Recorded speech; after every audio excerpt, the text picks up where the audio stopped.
اس نشست کے اعتبار سے میرا الوداعی تحفہ ہے آپ کے لیے،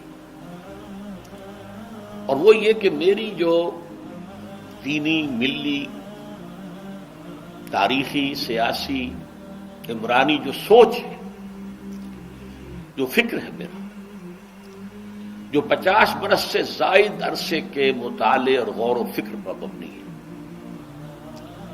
اس مطالعے میں میری آنکھیں بنیادی طور پر قرآن اور حدیث ہیں،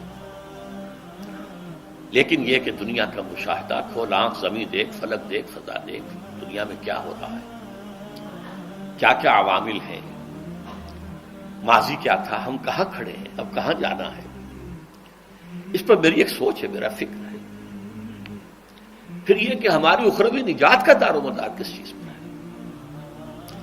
تاریخ کے بہاؤ کو نہ میں روک سکتا ہوں، نہ آپ روک سکتے ہیں، وہ تو ڈان بہتا رہے گا، اور اس کو فیصلہ کرنے والا صرف اللہ ہے۔ کسی فرد بشر کے اختیار میں نہیں ہے کہ وہ تاریخ کے بہاؤ کو موڑ دے۔ ہاں، محمد رسول اللہ نے موڑا تھا صلی اللہ علیہ وسلم، لیکن یہ ہے کہ ہم اس تاریخ کے بہاؤ میں تنکوں کی طرح بہتے چلے جائیں، یا یہ کہ ہمیں کچھ کرنا ہے۔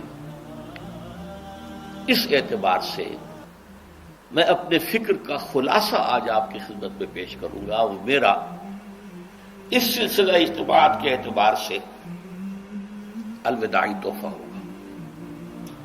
اب میں آغاز کر رہا ہوں۔ پہلی بات، اس سبب میں 3 باتیں مجھے کہنی ہیں۔ سب سے پہلی بات یہ کہ زندگی کی سب سے بڑی حقیقت موت ہے۔ ہم بھلائے رکھتے ہیں، اپنے ذہن سے اسے دور رکھتے ہیں،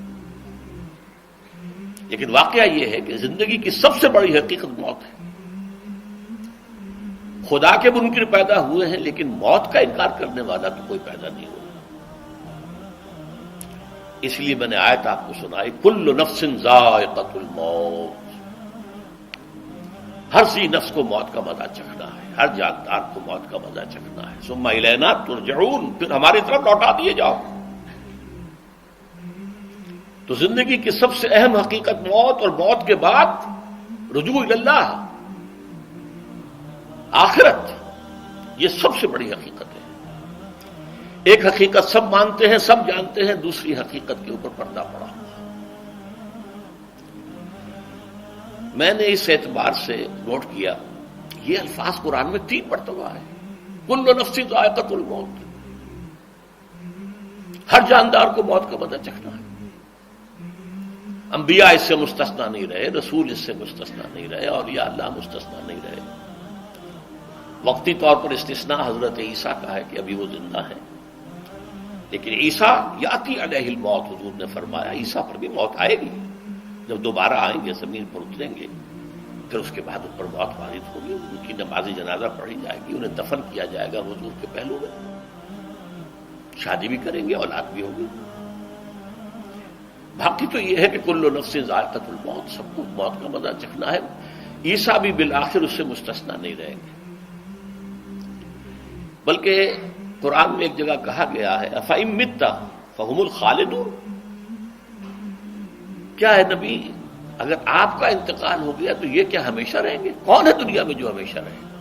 انتقال تو ہونا، آپ کا بھی ہونا ہے۔ انک میت وانہم لمیتون،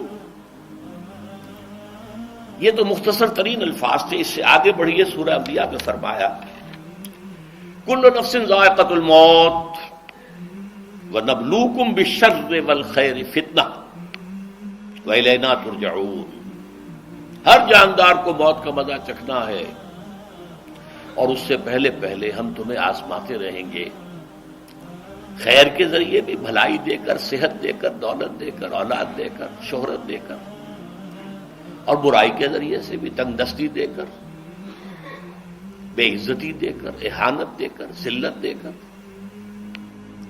وَإِلَيْنَا تُرْجَعُونَ، اور پھر ہماری طرف لوٹائے جاؤ گے۔ یہ وہ دوسری حقیقت جو میں نے کہا کہ جس پر پردہ پڑا ہوا ہے، بہت بڑا پردہ ہے۔ لوگ یہی سمجھتے ہیں کہ یہی دنیا کی زندگی ہے۔ قرآن کہتا ہے ان الدار الآخرۃ لہی الحیوان لو کانوا یعلمون، یہ تو آخرت والی زندگی ہے جو اصل زندگی ہے، کاش کہ انہیں معلوم ہوتا۔ اس سے بھی زیادہ تفصیل سے یہ آل عمران میں آئی آیت، کل نفس ذائقۃ الموت وانما توفون اجورکم یوم القیامہ، ہر جاندار کو موت کا مزہ چکھنا ہے اور پھر تمہیں پورا پورا تمہارا اجر اور بدلہ دے دیا جائے گا قیامت کے دن۔ فمن زحزح عن النار وادخل الجنة فقد فاز، جو کوئی آگ سے بچا لیا گیا اور جنت میں داخل کر دیا گیا وہ تو کامیاب ہو گیا۔ اللہم ربنا اجعلنا منہم، اللہم ربنا اجعلنا منہم، اللہم ربنا اجعلنا منہم۔ وما الحیات الدنیا الا متاع الغرور، اور دنیا کی زندگی تو سوائے دھوکے کے سامان کے اور کچھ نہیں ہے۔ دھوکہ کس معنی میں؟ یہ تمہیں اصل زندگی سے غافل کر دیتی ہے۔ تم کہیں سفر پر جا رہے تھے، تمہارا کہیں گھر تھا، تمہیں واپس آنا تھا، تم راستے ہی میں کسی دلچسپی میں ایسے مگن ہوئے کہ گھر بار سب بھول گئے۔ یہ تو تمہارا عارضی سا سفر تھا، تم نے اسی کو اپنی منزل بنا لیا، اپنا ٹھکانہ بنا لیا، تو دھوکہ دیا اس نے تمہیں۔ ویسے دنیا کی زندگی دھوکہ نہیں ہے، بڑی حقیقت ہے، اس لیے کہ حضور نے فرمایا انما الدنیا مزرعۃ الآخرہ، یہ دنیا آخرت کی کھیتی ہے، یہاں بو گے تو وہاں کاٹو گے، یہاں کچھ کمائی کرو گے تو وہاں اس کا بدلہ ملے گا۔ اس اعتبار سے دنیا بہت بڑی حقیقت ہے، ایک ایک لمحہ بہت بڑی قیمتی شے ہے، لیکن اگر یہ دنیا تمہیں آخرت سے غافل کر دے تو اس سے بڑا دھوکے باز اور کوئی نہیں۔ یہ اصل دجال ہے۔ میں نے تقریباً 60 برس کی عمر کو جب میں پہنچا تھا تو موت کا انتظار شروع کر دیا تھا۔ میرے قریبی احباب کو معلوم ہے، میں کہتا رہا، یہ بھی کہتا رہا کہ بھائی میں اپنے حصے کا کام کر چکا ہوں، جتنی صلاحیت اللہ نے دی تھی، جتنی بھی میرے اندر استعداد تھی، میں اس کو بھرپور طریقے پر استعمال کر چکا ہوں۔ دم واپسی برسرے راہ ہے عزیز و اب اللہ ہی اللہ ہے، یہ میرا معاملہ رہا ہے 60 برس کی عمر سے۔ اس کے بعد اللہ نے مزید 14 برس دیے ہیں، یہ نافلۃ لک کے درجے میں کہتا ہوں، اس کا اللہ کا عطیہ خصوصی ہے، نفل ہے، ہمیشہ کہتا رہا ہوں۔ مسنون زندگی تو 61 برس ہے ہمارے حساب سے۔ علامہ اقبال کے بارے میں سنا ہے کہ رویا کرتے تھے کہیں میری عمر حضور کی عمر سے زیادہ نہ ہو جائے۔ وہ 6 مہینے کم ہی رہی ہے حضور کی عمر سے۔ جو حضور کی عمر تھی وہی حضرت ابو بکر کی، وہی حضرت عمر کی، وہی حضرت علی کی۔ ہاں، حضرت عثمان 82 برس کے ہوئے ماشاءاللہ۔ پھر یہاں کے مجددین میں سے وہی عمر حضرت شیخ احمد سرہندی کی، وہی شاہ ولی اللہ دہلوی کی۔ ہاں، شیخ عبدالحق محدث دہلوی رحمۃ اللہ علیہ 82 برس کے ہوئے۔ لیکن یہ میں کہا کرتا تھا مسنون عمر تو 61 برس ہے، جسے ہم 63 کہتے ہیں، وہ اصل میں ہمارے حساب سے 61 بنتا ہے۔ وہ 63 قمری ہے، جو 9 دن کم ہے، قمری سال جو ہے وہ شمسی سال سے۔ بہرحال میں اس وقت سے منتظر تھا، لیکن جو بھی وقت اللہ نے دیا ہے اللہ کا شکر ہے، وہ مفید کاموں میں لگا ہے۔ ان میں خاص طور پر میں سمجھتا ہوں کہ اللہ کا مجھ پر سب سے بڑا احسان، اور مجھے پر نہیں، بہت بڑے پیمانے پر لوگوں پر جو احسان ہوا ہے، وہ میرا 1998 کا دورہ ترجمہ قرآن ہے جو کراچی میں ہوا تھا۔ 1998 کے مارچ میں میرا بڑا آپریشن ہوا، دونوں گھٹنے تبدیل کیے گئے، لیکن 98 کے آخر میں، حالانکہ میں چل نہیں سکتا تھا، کراچی میں مسجد جو ہے اونچی ہے، دوسری منزل پر ہے، تو خاص ریمپ بنایا گیا جس کے ذریعے میں ویل چیئر پر مجھے لے جایا جاتا تھا۔ میں نے درس کیا۔ اس درس کی گزشتہ چند سالوں سے پوری دنیا میں جو گونج ہوئی ہے اللہ کے فضل و کرم سے، اللہ کوئی حکمت خداوندی اس کے ساتھ وابستہ ہے۔ اس میں میرے کسی کام کو دخل نہیں ہے، میری کسی کوشش کو دخل نہیں ہے۔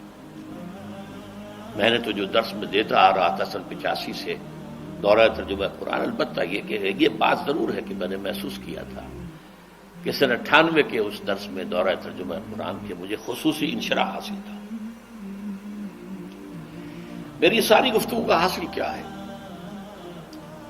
دیکھیے، نظریاتی تحریکوں کا تعلق اشخاص سے نہیں ہوتا، ٹھیک ہے، کوئی اس کا داعی ہوتا ہے، کوئی اس کا مؤسس ہو جاتا ہے، کوئی اس کا آغاز کرنے والا ہوتا ہے، لیکن نظریاتی تحریک افراد سے وابستہ نہیں ہوتی۔